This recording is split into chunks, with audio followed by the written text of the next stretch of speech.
Uniform civil code, इसके प्रति, इसको लागू करने के प्रति हमारी प्रतिबद्धता थी, है, इस काम को करेंगे। यूनिफॉर्म सिविल कोड क्या है, भारत में इसको लेकर क्या स्थिति है, यूनिफॉर्म सिविल कोड के पक्ष और विपक्ष क्या है, इन सभी बातों का जवाब जानने के लिए प्लीज वीडियो का एंड तक जरूर देखें। अगर आपको वीडियो वैल्यूएबल लगे तो प्लीज इस वीडियो को अपने दोस्तों के साथ, अपने आसपास के लोगों के साथ जरूर शेयर करें। आइए पहले तो मैं आपको ये बताता हूँ कि यूनिफॉर्म सिविल कोड इतने चर्चे में क्यों है। हाल ही में दिल्ली हाई कोर्ट ने देश में यूनिफॉर्म सिविल कोड की वकालत करते हुए केंद्र को इसे लागू करने के लिए समुचित कदम उठाने के लिए कहा है। ऐसे में यूनिफॉर्म सिविल कोड की मांग और जरूरत है। जब कोर्ट इसकी वकालत कर रहा है तो ऐसे में हमें इसके सभी पहलुओं को जानने की बहुत जरूरत है।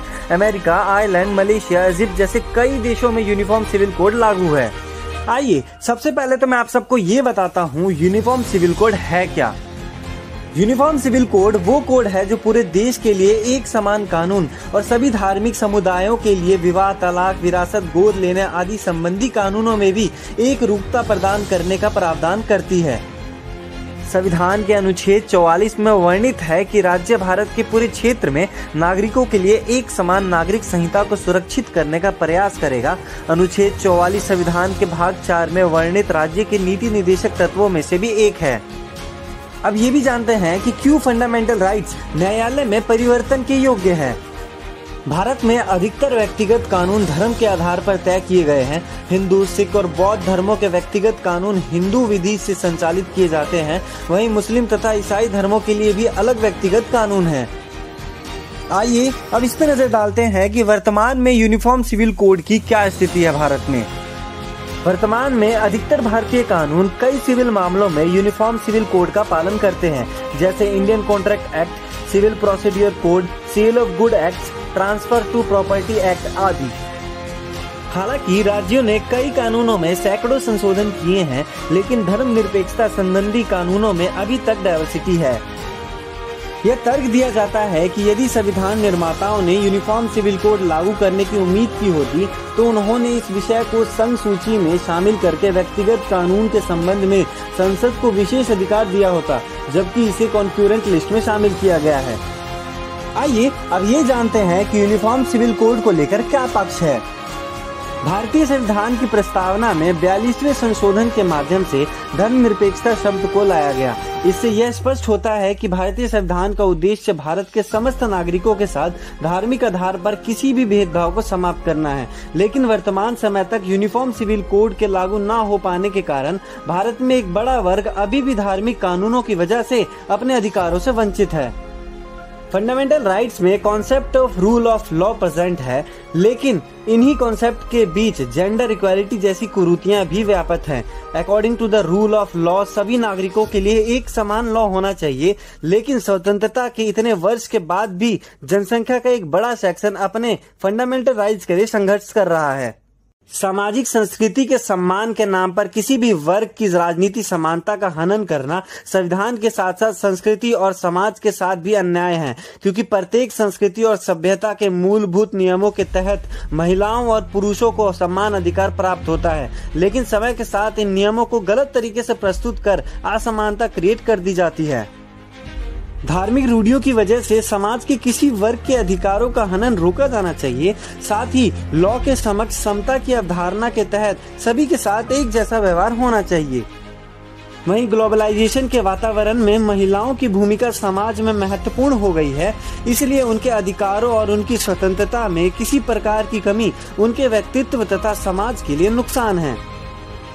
राजनीतिक लाभ के कारण कई बार सरकारें इन धार्मिक मुद्दों में छेड़छाड़ से बचती है, इसलिए सरकारों को ऐसे भी मामलों को धार्मिक मुद्दों की बजाय व्यक्तिगत अधिकारों की दृष्टि से देखना चाहिए। सुप्रीम कोर्ट द्वारा शाहबानू मामले में दिए गए निर्णय तत्कालीन राजीव गांधी सरकार ने धार्मिक दबाव में आकर संसद के कानून के माध्यम से पलट दिया था। सुप्रीम कोर्ट ने संपत्ति पर समान अधिकार और मंदिर प्रवेश के समाज अधिकार जैसे न्यायिक निर्णयों के माध्यम से समाज में समता के लिए प्रयास किया है। आइए अब इस बात की ओर चर्चा करते हैं कि यूनिफॉर्म सिविल कोड के खिलाफ कौन कौन सी चीजें हैं। यूनिफॉर्म सिविल कोड का मुद्दा किसी सामाजिक या व्यक्तिगत अधिकारों के मुद्दे से हटकर एक राजनीतिक मुद्दा बन गया है। इसलिए जहां एक और कुछ राजनीतिक दल इस मामले के माध्यम से राजनीतिक अपीजमेंट कर रहे हैं, तो वहीं दूसरी ओर कई पॉलिटिकल पोलराइज का प्रयास कर रहे हैं। हिंदू या किसी और धर्म के मामले में बदलाव उस धर्म के बहुसंख्यक समर्थन के बगैर नहीं किया गया है। इसलिए राजनीतिक तथा न्यायिक प्रक्रियाओं के साथ ही धार्मिक समूह के स्तर पर मानसिक बदलाव का प्रयास किया जाना बहुत आवश्यक है। वहीं सोशल कल्चर की विशेषता को भी प्रायोरिटी दी जानी चाहिए, क्योंकि समाज में इससे धर्म के असंतुष्ट होने से अशांति की स्थिति बन सकती है। आइए अब ये जानते हैं कि यूनिफॉर्म सिविल कोड पर लॉ कमीशन का क्या पक्ष है। विधि और न्याय मंत्रालय द्वारा वर्ष 2016 में यूनिफॉर्म सिविल कोड से संबंधित मुद्दों की स्टडी करने के बाद लॉ कमीशन का गठन किया गया। लॉ कमीशन ने कहा कि uniform civil code fundamental rights के तहत अनुच्छेद 14 और 25 के बीच से प्रभावित है। भारतीय बहुलवादी संस्कृति के साथ ही महिला अधिकारों के सुरक्षा के मुद्दों को पॉइंट किया गया है। पर्सनल लॉ बोर्ड द्वारा की जा रही कार्रवाइयों के मद्देनजर विधि आयोग ने कहा है कि महिलाओं अधिकारों को प्रायोरिटी देना प्रत्येक धर्म और संस्थान का कर्तव्य होना चाहिए। लॉ कमीशन के अनुसार समाज में असमानता की स्थिति उत्पन्न करने वाली समस्त रूढ़ियों की समीक्षा की जानी चाहिए। इसलिए सभी निजी कानूनी प्रक्रियाओं को टॉलरेट करना जरूरी है, जिससे उनसे संबंधी बायस और स्टीरियोटाइपिकल फैक्ट्स सामने आ सके। ग्लोबलाइजेशन पर प्रचलित फंडामेंटल राइट्स के दृष्टिकोण से सर्वमान्य व्यक्तिगत कानूनों को प्रायोरिटी मिलनी चाहिए। आइए यूनिफॉर्म सिविल कोड कानून के कंक्लूजन के बारे में जानते हैं। समाज की प्रगति के लिए उस समाज में सेंस ऑफ इक्वालिटी, सभी पक्षों के बीच समानता का भाव होना बहुत जरूरी है। इसलिए उम्मीद की जाती है कि बदलती परिस्थितियों को देखते हुए समाज की संरचना में परिवर्तन जल्द ही और जरूर होगा। यूनिफॉर्म सिविल कोड भारत में लागू होना चाहिए या नहीं, इस बात को लेकर आप लोग का क्या कहना है, प्लीज वीडियो के कमेंट सेक्शन में जरूर बताएं। अगर आपको वीडियो पसंद आई तो प्लीज वीडियो पे like, comment, share and subscribe जरूर करें और बेल आइकन को जरूर प्रेस करें। जय हिंद, जय भारत।